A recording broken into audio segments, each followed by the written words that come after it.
You walk into the meeting and you look around and you realize that you're the only one, the only woman, the only person of color, the only LGBTQ plus professional, the only one who looks like you. And you're carrying a weight that they will never see. Every time someone talked over you like you weren't there, every idea that got ignored until a man said it, every "you're being too sensitive" or "why do you have to flaunt it," every time you had to work twice as hard to get half the credit. You've had to prove yourself every single day to people who will never completely understand. So when you walk into that room, you're not just walking in, you're carrying all of that with you. What do? Well, let's be honest about something. You can't leave all of that weight at the door, even though that's what everyone tells you to do. Or you hear, just be confident, don't take it personally, focus on the work, turn that weight into your armor and use it as your shield.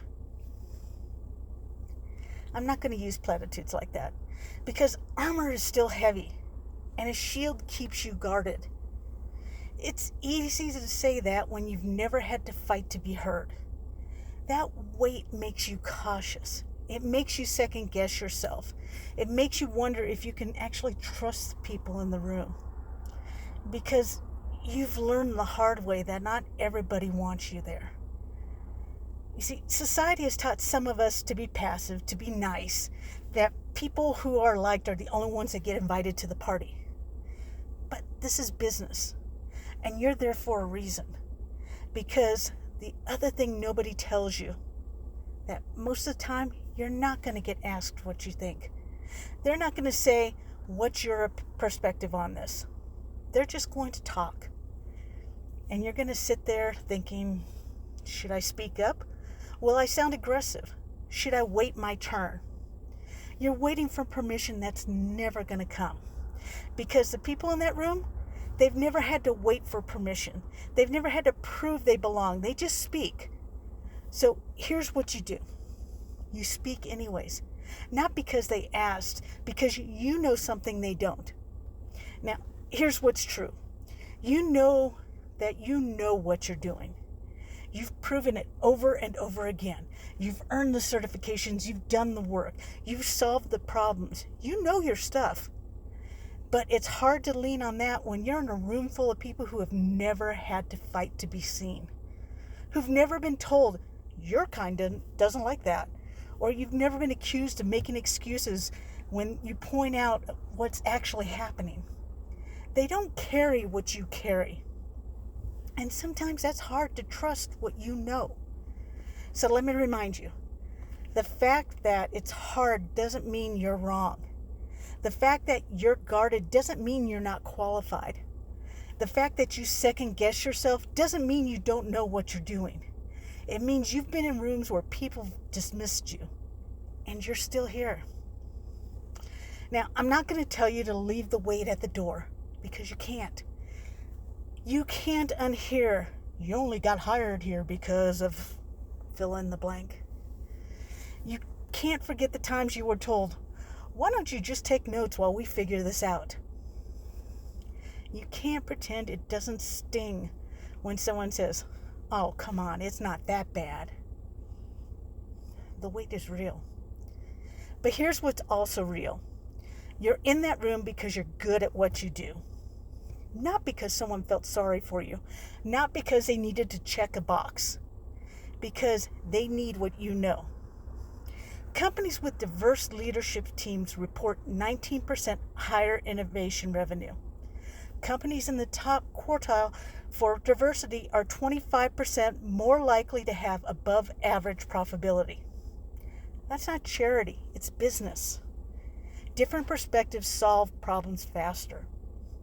Your perspective solves problems they can't see.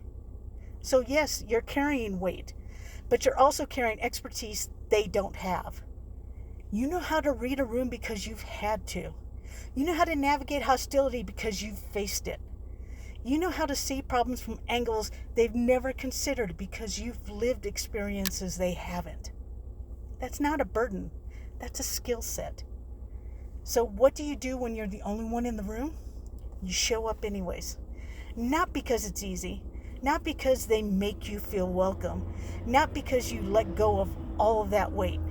You show up because the work matters, and because the arena needs people who look different, think different, and lead differently. The people who've been in that room for the last 50 years haven't solved all the problems yet. That's not a knock on them. It's just the fact that you can't see the whole engine from only one angle. That's why you're here. Not to make them comfortable, not to fit their expectations, to solve problems they can't see.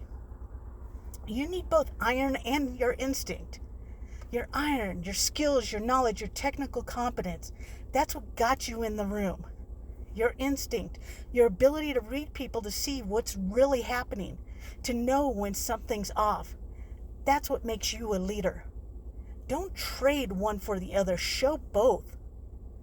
Now, I'm not going to tell you it's easy. And I'm not going to tell you to leave the weight at the door. I'm telling you that you belong there anyways. You're carrying weight they'll never understand. But you're also carrying expertise they desperately need. So, when you walk into that room and you're the only one, speak up. Trust what you know. Stay in the middle. Not because they asked your opinion, because you have an opinion that matters. You're not there by accident. You're there because the room needs what you see. If you need help preparing for those high-pressure moments, head over to the 8secondlife.com and grab the pre-ride checklist. It's free. It walks you through the cash system, and that's the same system I've used for bull riding for 20 years. Shoot, attach, stay, and heart. It'll help keep your head right before you walk into that room. Links are in the description. And if this resonated with you, share it with another outlier who needs to hear it. Because we can't ride alone. Thanks, everybody. I'm Shar. Stay in the middle.